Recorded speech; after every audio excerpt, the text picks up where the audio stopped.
Here, Autumn Burchett versus Antonio Del Moral Leon. And again, facing off here in historic Autumn, she's decided to bring Jund.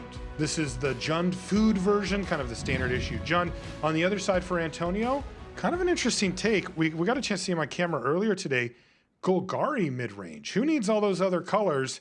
As we take a look at Autumn's opening hand with Mayhem Devil and Corvold, it's kind of hard to wonder how you would issue those cards. I mean, those are red, and they're so... I mean, they're the most powerful cards in the deck.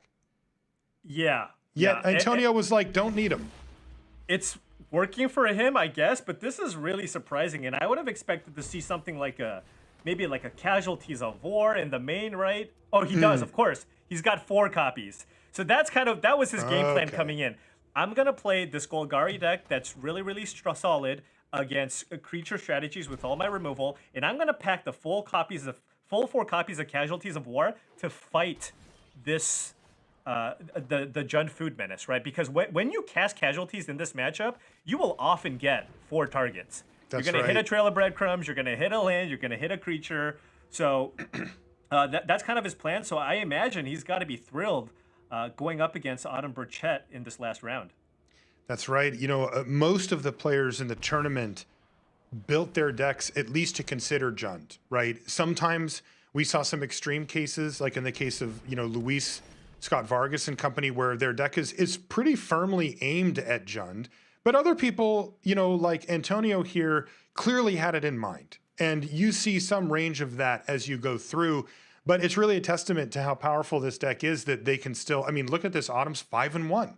Right? Still just crushing everybody, even though there's a target on this deck. And look at this. Here comes Mayhem Devil.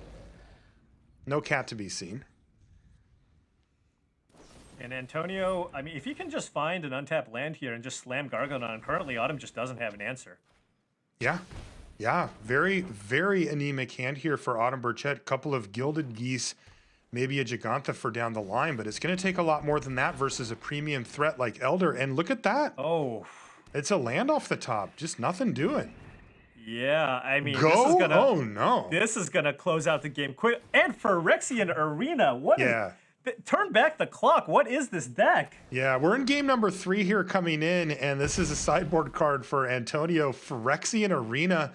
All the paper boomers in the chat are like, yeah, baby, that's the one. You're speaking to one right now. I'm just like, I remember when Phyrexian Arena was a good Magic card. Dang right. And according to Antonio, it's going to stay that way. Yeah. A rough one here, though, for Autumn, as we see Thoughtseize is going to hit the hand here for Antonio. Going to take away Eliminate so that Autumn can cast a Gilded Goose. I mean, Antonio is just and can't even cast the other. The historic version of The Rock. That's what he's playing, which is just the old version, the old name for what these Golgari mid-range decks used to be. And I am appreciating every second of this. This is really truly a look at an archetype, the original archetype that is the foundation for many of the grindy mid-range decks that we have today. But this one goes back, what, 15 years, 20 years? Oh, yeah. I mean, it's way back in time, and you even see some of the same cards. There's some upgrades, right? I believe it was Spirit Monger before. Now it's Elder Gargaroth. Or Deranged Hermit. There you go. There you go. But Phyrexian Arena getting in there. So, yeah, you got to love it. Oh, no. Another Thoughtseize for Burchett. And the pain just keeps rolling. This draw has been miserable. You don't see this very often from Jund either. They're pretty good at finding the pieces that they need, but as you can see, no sacrifice stuff going on of any consequence. And yeah, you like to see Thoughtseizes most matchups, but at this point in the game, they're basically dead. Yeah, anybody who played Magic like 15 years ago is really appreciating what's going on right now with Antonio's deck. Just like, got some Phyrexian Arenas, got some little bit of ramp, and I'm just gonna just tap out and play just some large creatures and just kind of hope to get there. I don't need awesome synergies here. I'm just gonna play really sweet, powerful cards. Kind of interesting from Antonio's perspective because he really needed Autumn to brick 3-4 times in a row here, because he's actually drawn a lot of lands as well. Finally, off of the Elder Gargaroth draw, we see Vraska Golgari Queen hit the battlefield, but there wasn't much in hand, just Extinction Event and lands before that hit. Oh, did not sacrifice. Did not sacrifice it. Okay. Maybe this one's just over. Yeah, looks to be that way. Just on cruise control here. Corvold would be quite strong. Right. If Autumn could find one. Geez, The this Giganta draw, would- you don't see this very often, but yeah, a triple Witch's Oven now, multiple Thoughtseizes off the top of the library when they're not doing anything. And Antonio's just been able to walk that fine line, right? Because the Elder Gargaroth surviving was absolutely critical to this entire game, and it has. I mean, that's a fact, is that it has stayed on the battlefield and generated advantage, and right now, Autumn is now down to just 1 life. Yeah, I mean, if Autumn could have found a trail of crumbs to kind of cycle through all these food tokens, that could have potentially helped. But at this point, it's just a bit too late. Plus, Phyrexian Arena is going to be going off, although it is land into another brick. Double Extinction Event, triple land in hand right now for Antonio is just not enough.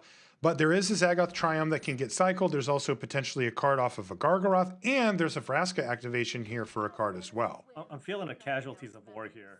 Oh, God. Just to close it out. Just to put the nails in the coffin. Well, it's a Grafdigger's Cage. There's still hope. Can cycle this. Okay. A removal spell would be quite nice here, Very though good. we will note that there's a couple of food tokens and 4 mana here for Autumn. So even though 1 is the current life total, that's not the actual life total here. And Autumn probably just sacking the food to gain some life. Might want to keep this Giganta on the battlefield so that if she happens to find another creature, she can run the double block on the following turn. Yeah. I wonder if the goose gets blocked and then thrown in the oven. No. Oh, just Oh.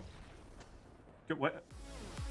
Well, that Yeah, is going all to right. be the match there, as looks like the Gargaroth actually ended up just getting through for the win. So there we go. Antonio Del Moral Leon ends up finishing the day with just 1 loss on the record. So an excellent finish there for him.